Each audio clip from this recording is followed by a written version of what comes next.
Suicide Squad Kill the Justice League's developers are hit with another round of layoffs. This is breaking news, guys, as the AAA industry that is pushing woke video games continues to fail.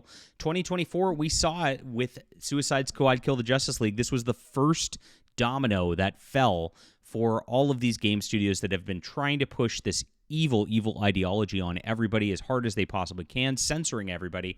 If you might recall, Kabrutus made his famous Sweet Baby Inc. detected list, and this was on the top of it. People saw it. People saw that Sweet Baby Inc. was involved in it, and it absolutely crashed and burned as a result. So now they're getting hit with another round of layoffs. This is the second one so far, and I expect it to get even worse. Please hit the like and subscribe button as we get into this story here, my friends. My name is John Delarose. I work with John Trent here. We run Fandom Pulse. This is your place for video game and pop culture entertainment news. We are the ones that are telling these stories that nobody else is posting across the internet. So please come on, subscribe to this. It's in our description below. It's $5 a month if you want to sign up and support us as a paid member. What that does for us is we do not use advertisers, so it helps us be sustainable as we're trying to do this full time for you guys with zero corporate support, and that's a good thing. So we are directly just relying on you guys. That means we can tell the stories without any sort of censorship. I've gone over how bad Google censorship is out there over and over and over again. It's very, very crucial to do so. If you want real journalism here, please support us. It's in the description below.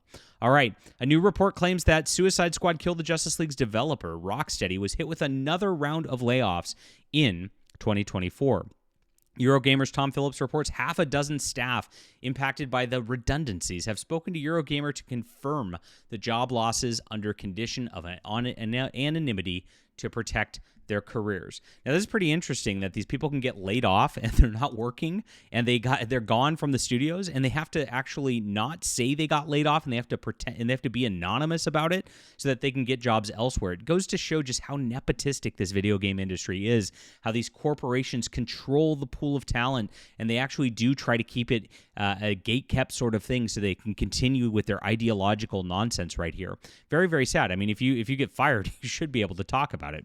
Oh, well. He went on to reveal that the layoffs hit programming and artist teams as well as more quality assurance members. Of course, quality assurance being dropped off. These people didn't really assure quality very well for this game as it is. Funny that they're trying to protect other jobs in the industry at this point when they failed so badly on Suicide Squad Kill the Justice League. This new round of layoffs followed a previous one in September. Phillips broke that news as well and reported half of Rocksteady's quality assurance department was laid off, reduced from 30 to 15.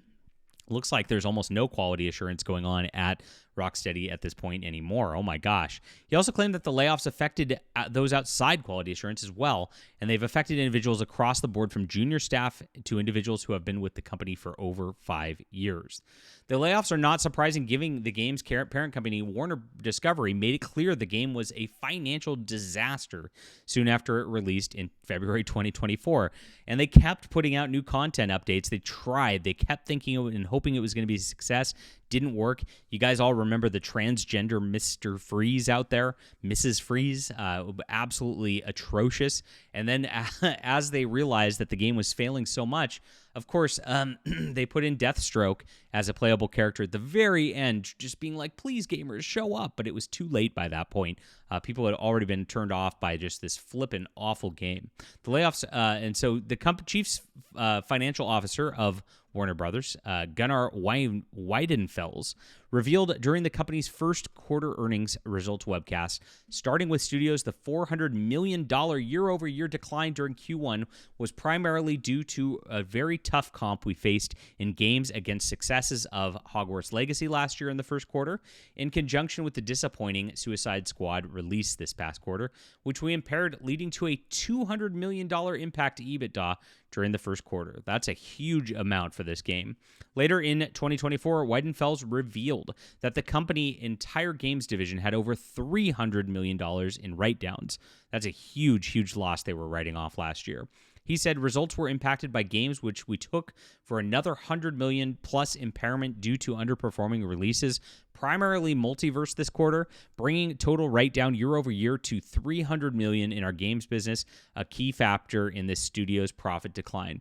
Now, that is such a giant loss that people's heads are gonna roll at this point. You know that layoffs are coming because they have bloated structures. You know these AAA games cost so much money to make that it is a huge portion of their budgets, and so those budgets got to be slashed for 2025 in order for these companies to survive, because they can't take these kind of hits at Warner Brothers.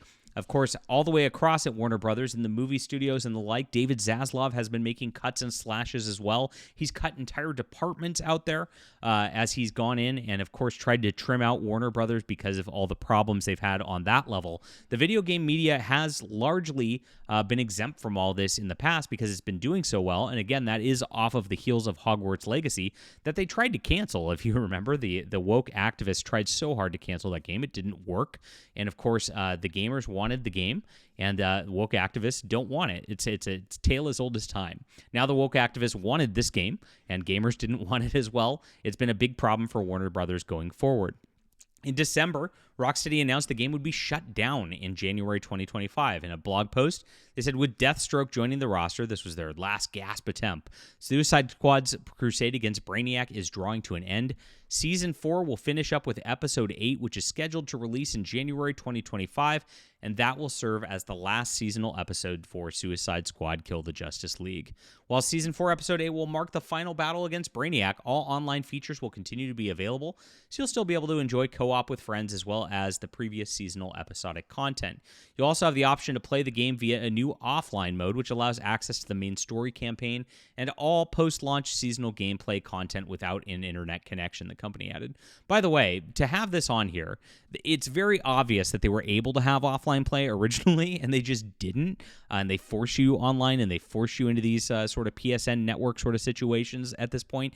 It's really ridiculous, because if you can just flip a switch on and off to be able to allow people to play offline, let people play offline, gosh dang it. I mean, this as a person, it grinds my gears how much they're trying to force you into all these interconnectivities, trying to force you into these subscription systems by just forcing you online for all of your content all the time. You just make video games something you could just play with a disc again, my friends. Physical media is what rules. I hate that the industry does this so much. As an aside tangent, if you're with me, leave a comment on that. I want to hear from you. This type of stuff is just the worst of just squeezing money out of people in the video game industry. And this is what people are really fed up with. There's too many games doing this, and they're sick of it. When the game released in February 2024, it hit a peak player count of only 13,459 people. That's not very much whatsoever for a game of this magnitude. It saw that player base evaporate within a month. The game was only posting a 24-hour peak of 436. I was showing what Marvel Rivals was doing over the weekend for a game that's healthy. You can see it's holding steady at 400,000 players over and over and over again. People love that game. It's not dropping off. It's quite the opposite. You can see what a success looks like versus a failure like this very easily. The game has seen a small revitalization in December after they discounted the game by 95%. In the past 24 hours, it had a peak concurrent of 786 players. Still not enough to make this go. Very obviously. Well, this couldn't happen to a nicer game, couldn't happen to a nicer studio. These people injected DEI into it. They invited Sweet Baby Inc. in to do what they've always wanted to do. And this news story came out yesterday as well, that Sweet Baby Inc. actually has not lost any clients even through all of this.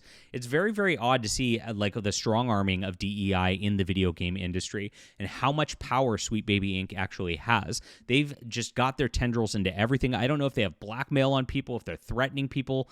It's really crazy that they haven't lost one client given the amount of money that they've lost. So this is not over yet, guys. Things are shifting. People are getting laid off, but we're just getting started here. We have to identify as non-binary in 2025 and make sure that we keep not buying these AAA games that are injecting this kind of content. And we're going to win. We're going to change this industry by just rooting out all of the rats out there, smoking them all out. And this is the very good start right now. What a big breaking news for the day. More layoffs at Rocksteady as they've admitted their failure once and for all. All right, leave a comment down below with what you think about this, guys. Please hit the like and subscribe button, and do sign up for our Substack. It's in the description below. Grab a paid membership and support our journalism, guys. We're the only ones out there that are telling these kind of news. And of course, a lot of YouTubers rely on this content as well. You've seen our posts over on Endymion. You've seen them on Yellow Flash, on the Quartering. We appreciate you guys for being there. And yes, that's in the description below for you to sign up.